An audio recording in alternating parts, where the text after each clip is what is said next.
تو اس میں لکھا ہے کہ اس کے آپ ان کی تاریخ میں چلے جائیں کہ ہر ایک شخص جو ہے وہ ایک ایکسٹرا آرڈنری منسٹری کی ہے اس نے. اس نے بعض کا ذکر ہے انجیل مقدس میں یا اس کے بعد اس میں آتا ہے رسولوں کے اعمال میں اور دوسرے خطوط میں, لیکن بعض کا ذکر نہیں بھی ہے. اور لیکن ان کی یہ نہیں تھا کہ انہوں نے کیا کچھ نہیں, لکھا کہ وہ سب دنیا کے میں نکل گئے اور مختلف سمتوں میں نکل گئے, اور ایکسٹرا آرڈنری خدمت ہے ان کی, اور ان کو ڈر نہیں ہے, ان کو خوف نہیں ہے, کیونکہ انہوں نے ریزریکٹڈ کرائسٹ کو دیکھ لیا تھا, کیونکہ انہوں نے دیکھ لیا تھا کہ وہ جو کہا تھا اس نے کہ میں تیسرے دن زندہ کیا جاؤں گا. دیکھیں نا جتنے خوف ہیں, جتنے بھی خوف ہوتے ہیں انسان کے پاس, ان سب خوف کی جو روٹ ہوتی ہے وہ موت میں ہوتی ہے. ہم مرنا نہیں چاہتے اور زندگی سے محبت ہوتی ہے, اس لیے انسان اتنے قسم کے فیئرز کے اندر رہتا ہے. اور جب انہوں نے موت کو شکست خوردہ دیکھ لیا تو جو فیئر کی جو روٹ ہے وہ ختم ہو گئی. لیکن میں یہاں پر ایک اور بات کرنا چاہتا ہوں, اور وہ آپ کے پہلے کالر کے ساتھ بھی جائے گی اور ارشاد اعظم کے ساتھ بھی اس کا تعلق ہے, کہ یسوع مسیح نے اپنے شاگردوں کو بار بار اپنی زندہ ہونے کے بعد ظاہر ہو کر اور پھر ارشاد اعظم کی تلقین بھی کی, لیکن بار بار زندہ ہونے کے بعد ان کو انٹیکٹ رکھا, اور ان کو اپنی جو پوری نجات کی جو کلمینیشن ہوئی تھی, تکمیل ہوئی تھی, اس کا پورا بھرپور تجربہ دیا. پھر وہ قوت کے لباس سے ملبس ہو کر, یعنی روح القدس کی پاور لے کر جب آگے بڑھے, تو یہ جو یسوع مسیح کا ایک دوسرا آسپیکٹ ہے اس کی منسٹری کا, کہ he trained a group of people to take his message to the ends of the earth. ہم اس پہ بات کریں گے, لیکن ہم کو ایک ٹرمینالوجی یوز کر رہے ہیں, ارشاد اعظم, اس کو انگلش میں گریٹ کمیشن بھی لوگ کہتے ہیں. میں اس کو بھی تھوڑا سا آپ کے سامنے اور اپنے ویورز کے سامنے رکھنا چاہتا ہوں. یہاں کلام مقدس میں آپ مرکز کی انجیل میں دیکھیں 16 باب اس کی 15 اور 16 آیت میں, اور آپ متی کی انجیل میں بھی دیکھیں, دوسری جگہوں پہ بھی اور لکھا ہوا ہے. اور میں پڑھنا چاہتا ہوں کہ یہ ارشاد اعظم ہے کیا. اور لکھا ہے کہ اور اس نے ان سے کہا, تم تمام دنیا میں جا کر سارے خلق کے سامنے انجیل کی منادی کرو, جو ایمان لائے اور بپتسمہ لے وہ نجات پائے گا. یہ بات بڑی خاص ہے, اس کو بھی آج ہمیں جاننے کی ضرورت ہے. جو ایمان لائے اور بپتسمہ لے وہ نجات پائے گا. اور اگلی بات آج میں سمجھتا ہوں کہ نہایت ہی اہم ہے ہم سب کے لیے, اور جو بھی, چاہے آپ کسی بھی قوم سے ہیں, کسی بھی مذہب سے ہیں, کسی بھی فرقے سے ہیں, یہاں پہ لکھا ہے جو ایمان نہ لائے وہ مجرم ٹھہرایا جائے گا. جو عدالت کی بات ابھی ہم نے کی تھی, اور جو آپ نے اس پہ بات بھی کی تھی کہ عدالت جو ہوگی, تو یہ ارشاد اعظم کا ایک حصہ بھی ہے جس کو شاگرد لے کے نکلے. اور لکھا کہ جو ایمان لائے وہ بپتسمہ لے اور وہ نجات پائے گا. نجات کیا ہے؟ کہ ایک پرانی زندگی سے ایک نئی زندگی میں داخل ہو جانا, ایک پرانی زندگی کو چھوڑ کے اپنے سارے وہ باتوں کو ترک کر کے جو ایک دنیاوی سسٹم میں ہم چلتے ہیں, ایک ایسے روحانی سسٹم میں خدا کے ساتھ جو بڑھ جانا ہے. تو میں سمجھتا ہوں کہ یہ آپ اس پہ ذرا تھوڑا سا ضرور ہمیں بتائیں کہ جو ایمان نہ لائے وہ مجرم ٹھہرایا جائے گا, تو یہ کون سی عدالت کی بات ہو رہی ہے؟ جی, اب اس پہ آنے سے پہلے میں تھوڑا سا ارشاد اعظم سے شروع کرنا چاہتا ہوں کہ کہ یسوع مسیح نے جب اپنے شاگردوں کو اس بات کی تعلیم دی کہ تم جا کر دنیا میں ساری خلق کے سامنے انجیل کی منادی کرو, تو یہاں پر یہ چیز بھی ہمیں اپنے سامنے رکھنی چاہیے کہ وہ ایسے ہی کسی کو گلی محلے میں نہیں کہہ رہا. He is saying these words to those people جنہیں اس نے 3.5 سال کی انسینٹیو ٹریننگ اپنی خود ڈسائپلشپ میں رکھ کر دی. سب سے بڑی seminary, the biggest seminary of the world. ہاں جی, اور یسوع مسیح نے 3.5 سال ان کو اپنے قریب رکھ کر ان کو ساری خدمت کا طریقہ کار, لوگوں سے پیار کرنا, محبت کرنا, خدمت کرنا, معجزے کرنا, کلام سنانا, بات سننا, کونسلنگ کرنا, اور کس طریقے سے وہ لوگوں کے ساتھ ملیں گے, سوشل کیسے انٹریکٹ کرنا ہے, یہ ساری کی ساری باتیں خداوند یسوع مسیح نے ان کو پریکٹیکل تعلیم دی تھی. اور جب ان کو اس کو یقین تھا کہ اب وہ وقت آ گیا ہے کہ اب یہ میرا میسج لے کر دنیا کی انتہا تک جا سکتے ہیں, اس لیے خداوند یسوع مسیح نے کہا اب تم جاؤ اور ساری خلق کے سامنے انجیل کی منادی کرو. یہاں پر پہلے ایک سوال جو کیا گیا تھا اس کا جواب بھی ارشاد اعظم کے اندر ملتا ہے کہ یسوع مسیح نے کی اپنی خدمت کا جو احاطہ ہے یا ان کی اپنی خدمت جو انہوں نے ایکسرسائز کی پریکٹیکلی, وہ موجودہ ہولی لینڈ اور اس کے گرد و نواح میں کی. لیکن خداوند یسوع مسیح نے نہ کبھی یہ کہا, نہ کبھی یہ سمجھا اور نہ کبھی اس کا اندیا دیا, بلکہ واضح طور پر بار بار اس بات کا اظہار کیا کہ ان کا پیغام دنیا کی انتہاؤں کے لیے ہے, ان کا پیغام ہر نسل اور ہر قوم کے لیے ہے. اور یہ جو آپ نے حوالہ پڑھا ہے اس کو اگر آپ یوحنا 3 باب 16 اور 17 آیت سے ملا کر پڑھیں گے تو اس کی گہرائی اور زیادہ بڑھ جاتی ہے کہ خدا نے دنیا سے ایسی محبت رکھی کہ اس نے اپنا اکلوتا بیٹا بخش دیا تاکہ جو کوئی اس پر ایمان نہ لائے وہ ہلاک نہ ہو, امان لائے, ہلاک نہ ہو بلکہ ہمیشہ کی زندگی پائے, اور جو اس پر ایمان نہ لائے ان میں سزا کا حکم ہو چکا ہے. اور یہ میں پھر سے اس کو پڑھنا چاہوں گا کیونکہ تھوڑی سی جب آپ نے بات کی ہے اس نے یہ خود کہا ہے اپنے شاگردوں کو کہ ساری دنیا میں یہ الفاظ جو ہیں وہ جو ان کے شاگرد اور وہ لوگ ان کے جو پیچھے تھے, اور اس نے ان سے کہا تم تمام دنیا میں جا کر, تمام دنیا کی اب وہ بات کر رہے ہیں, جی بالکل, اب وہ اس علاقے کی بات نہیں کر رہے, تمام دنیا میں جا کے. اور آج میں سمجھتا ہوں کہ یہ حکم میرے اور آپ کے لیے بھی ہے, ہم سب کے لیے ہے. ہمارے پاس وقت بہت تھوڑا سا رہ گیا ہے اور میں چاہوں گا کہ ہم اس کو ضرور دیکھیں کہ جب یسوع مسیح نے یہ ارشاد اعظم دیا ہے تو ان کو تعلیم بھی دی, اینڈ ہی امپاورڈ دیم, اس نے ان کو اختیار بھی دیا. اس نے کہا کہ میں اپنا اختیار تمہیں دیے جاتا ہوں, جاؤ سانپوں اور بچھوں کو کچلو, بالکل, اور ان کی ساری قدرت پہ غالب آؤ, اور جس بیمار کے لیے تم دعا کرو کہ وہ شفا پائے گا, اور جس کے گناہ تم بخشو گے اس کے گناہ بھی بخش دیے جائیں گے. کوئی چھوٹا اختیار نہیں ہے, یہ بہت بڑا اختیار یسوع مسیح نے دیا. لیکن کن کو دیا؟ وہ جو اس کے ساتھ چلے اور جن کو اس نے تیار کیا, اور پھر جنہوں نے اپنی جانوں کی پرواہ نہیں کی. میں چاہوں گا کہ ہمارے پاس آخری چند لمحے ہیں, آپ کوئی جی ارشاد اعظم کے حوالے سے یہاں پر میں یہ بتانا چاہتا ہوں کہ بائبل مقدس خاص طور سے یسوع مسیح کے زندہ ہونے کے بعد کے جو واقعات ہیں ان میں ایک جو مائل سٹون واقعہ ہے وہ مقدس توما کا واقعہ ہے. مقدس توما یسوع مسیح کے پہلے جب وہ کمرے میں بند تھے شاگرد تو وہاں پر موجود نہیں تھے, اور دوسری دفعہ دوبارہ مقدس توما کی وجہ سے گئے اور توما کو کہا کہ میرے ہاتھوں کو اور میری پسلی کو دیکھ کہ میں وہی یسوع ہوں. اور توما وہی یسوع کا شاگرد ہے جو پھر برصغیر پاک و ہند تک مسیحیت کو لے کر گیا. وہی یسوع مسیح کا شاگرد ہے جس نے خداوند یسوع مسیح کے ارشاد اعظم کو اپنی گہرائی کے ساتھ دل میں لے جا کر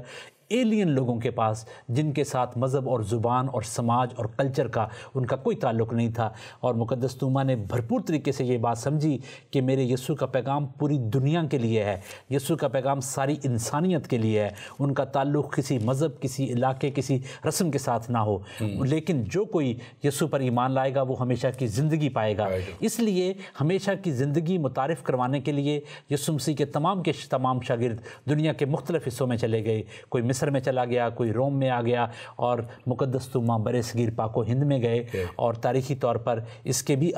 آثار ملتے ہیں اور اس کے بھی نشانات ملتے ہیں کہ وہ ٹیکسلا پاکستان میں بھی رہے, اور پھر وہ ساؤتھ انڈیا میں جا کر ان کی شہادت ہوئی. Thank you very much reverend Rana, ہمارے پاس وقت اب ختم ہو رہا ہے. یہ بہت شکریہ, بڑی مہربانی, ہم شکر گزار ہیں. اور ناظرین, ہم اس ایمان کے سفر میں آپ دیکھ رہے ہیں کہ کیسے خدا اپنے لوگوں کو استعمال کرتا ہے, کیسے اس نے اپنے شاگردوں کو یسوع مسیح نے تیار کیا, اور کیسے وہ شاگرد پوری دنیا میں پھیل گئے, اور کیسے انہوں نے جا کے انجیل کی منادی بغیر کسی ڈر کے, بغیر کسی خوف کے کی,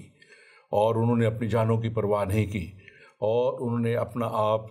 قربان کر دیا. یہ صرف اس لیے تھا کہ انہوں نے مسیح کی زندگی کو بھی دیکھا, انہوں نے وہ 3.5 سال اس کے ساتھ رہ کے اس کی ساری خدمت کو دیکھا, اس کی پاکیزہ زندگی کو بھی دیکھا, اور اس کی موت کو بھی دیکھا, اور پھر اس کی موت اور قبر پہ فتح کو بھی دیکھا، اور پھر انہیں شاگردوں نے جب یسوع نے اپنا آپ 40 دن تک ان کے ساتھ جو ہے وہ رہ کے اپنا آپ ان پہ ظاہر کرتا رہا، تو انہوں نے وہ بھی دیکھ لیا کہ یہ واقعہ ہی وہ خدا کا برہ ہے جو انسان کے لیے، دنیا کے لیے خدا نے بھیجا، اور اسی انسان خدا کے برے نے ان کو ایسا دلیری کا روح دے دیا کہ وہ پوری دنیا میں چلے گئے۔ اور کلام مقدس میں یہ بڑی اچھی آیت ہے، اس کو ہم اگلی دفعہ اس پہ ضرور دیکھیں گے۔ وہاں پہ لکھا ہے کہ جب وہ آسمان پر اٹھا جا رہے تھے تو شاگردوں کے پاس 2 فرشتے آ گئے، اور وہ 2 فرشتے انہیں آ کے کہتے ہیں کہ جیسے تم ابن آدم کو، مسیحا کو جاتے دیکھ رہے ہو، ویسے ہی تم انہیں آتے بھی دیکھو گے جب وہ دوبارہ آئیں گے۔ ہم اگلے پروگرام میں ان کی دوبارہ آمد کے تعلق سے، ریپچر کے تعلق سے بات کریں گے۔ میں یہاں صرف یہ کہوں گا کہ اس کا مصلوبیت جو ہے وہ کہانی کا ختم نہیں ہے، بلکہ کہانی یہاں سے شروع ہوتی ہے۔ ہمارے ساتھ رہی گا ایمان کے سفر میں۔ خدا آپ کو برکت دے۔